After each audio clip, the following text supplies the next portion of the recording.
Hello everyone, I am Sandeep, your physics teacher, and today we will discuss about the topic of power and conservation of energy and conservation of the mechanical energy, right.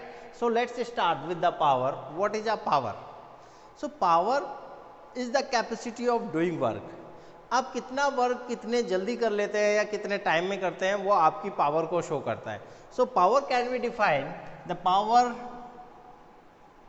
is defined as the rate of doing work or rate of expanding the energy, right, work done per unit time. So power को P से denote करते हैं, that is W upon T. इसकी जो unit होती है SI unit, that is joule पर second, और the watt, it is denoted by W. Power is a scalar quantity, we know that. So now we can say that work done W is equal to क्या होता है, force into displacement. So power P is equal to force into displacement upon time, and the displacement upon time is called velocity. So power P is equal to F into V. क्यों? क्योंकि जो velocity होता है वो displacement upon time के बराबर होता है. तो किसी मूविंग ऑब्जेक्ट में कितनी पावर है हम इस फॉर्मूले से भी फाइंड कर सकते हैं. अगर उस पर फोर्स F अप्लाई हो रहा है और वेलोसिटी उसकी V है, और power is a scalar quantity, so we can say that the power P is equal to F dot V. There is a dot product between the force and velocity. Clear? तो that was the about the power. And now we will going the law of conservation of energy. किसे कहते हैं? Law of conservation of energy.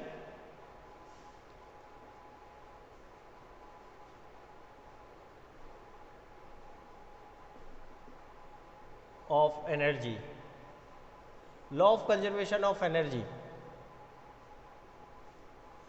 देखिए, in whole the universe the amount of energy will be the constant. जो amount of energy है वो इस पूरे universe में या एक आइसोलेटेड सिस्टम में कांस्टेंट होती है. इसका मतलब है कि एनर्जी तो ना तो क्रिएट की जा सकती है और ना ही डिस्ट्रॉय की जा सकती है. It can be converted from one form to another form, and that is known as the law of conservation of energy, right. Energy neither be created nor be destroyed, it can be changed from one form to another form, right. So जैसे hydro energy को change करते हैं हम, hydro energy यानी कि जो water dams होते हैं उसमें जो एनर्जी है दैट इज पोटेंशियल एनर्जी, और जब वो पानी नीचे गिरता है तो it will be the change into the kinetic energy, and the kinetic energy of the water revolve the turbines of a electric generator, and then the electricity will generate. So यहाँ पर क्या हो रहा है, पोटेंशियल एनर्जी काइनेटिक एनर्जी में change हो रही है, kinetic energy then electrical energy में चेंज हो रही है, and then electrical energy is change into the so much energy like wind energy and heat energy, right, and sound energy, light energy also. So that was the conversion of energy from one form to another form. So have you understand about the law of conservation of energy? Similarly, how can a potential energy of an freely falling object is converted into the kinetic energy? Let us consider that. So now solution of conversion of gravitational potential energy into kinetic energy, or we can say that it is the also be the proof of the law of conservation of energy. तो जो total mechanical energy होती है किसी object की वो constant रहती है, it can not be change. चलिए प्रूफ करते हैं.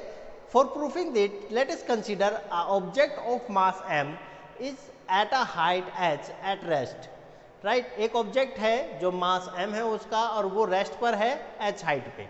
तो यहाँ पर एट पॉइंट ए कंसिडर कीजिए इसको. सो पॉइंट ए पर जो पोटेंशियल एनर्जी होगी, potential energy U is equal to क्या होगा, दैट इज mgh. हम ये प्रूफ कर सके हैं ग्रेविटेशनल पोटेंशियल एनर्जी.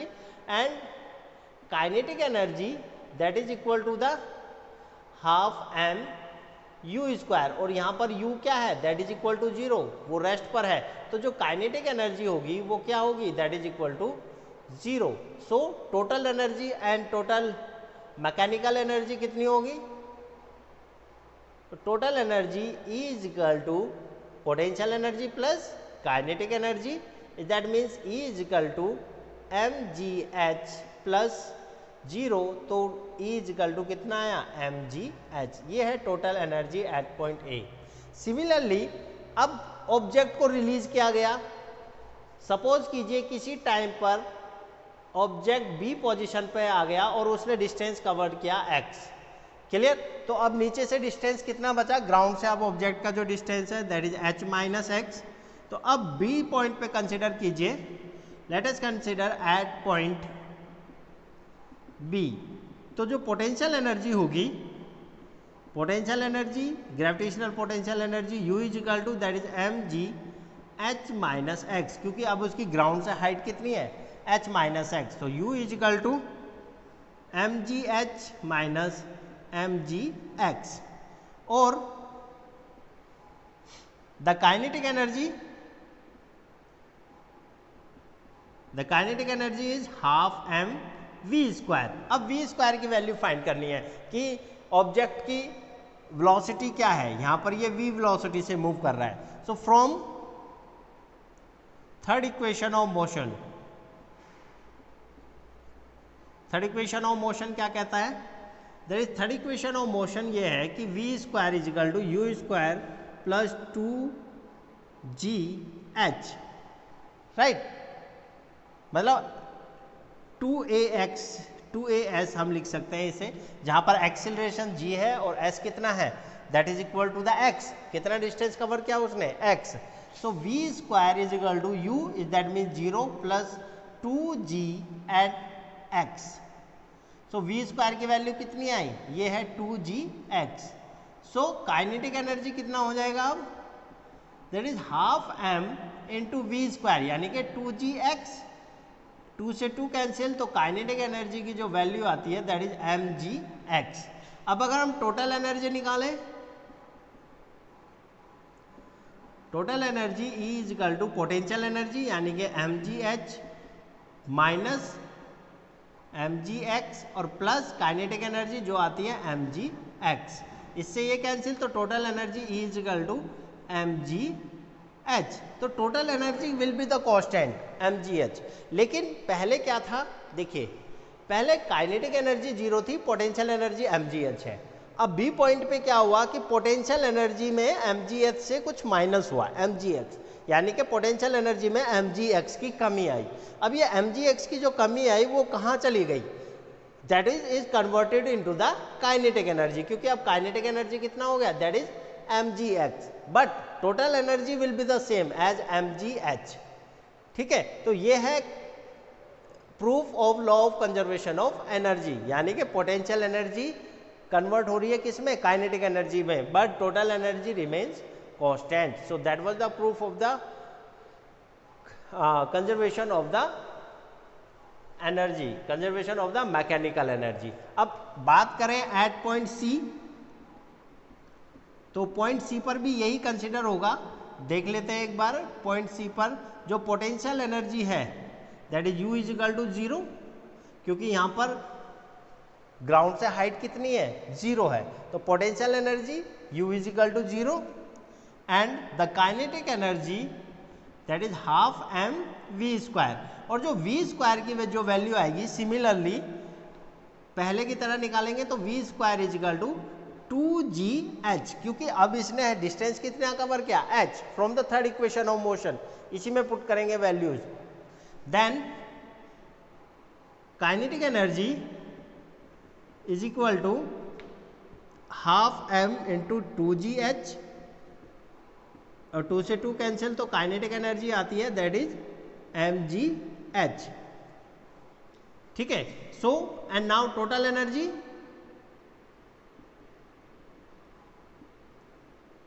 तो टोटल एनर्जी क्या होगी, that is E is equal to kinetic energy plus potential energy, यानी कि E is equal to mgh plus 0, तो E is equal to mgh। ठीक है, तो यहाँ पर देखिए ए पॉइंट पर क्या था, ए पॉइंट पर काइनेटिक एनर्जी 0 थी, पोटेंशियल एनर्जी mgh थी, और सी पॉइंट पर काइनेटिक एनर्जी mgh है और पोटेंशियल एनर्जी 0 है। Is that means the total amount of potential energy is converted into the kinetic energy. So that was the proof of gravitation conservation of mechanical energy in freely falling body. Right class? So note down it and be with the study of yours. Thank you.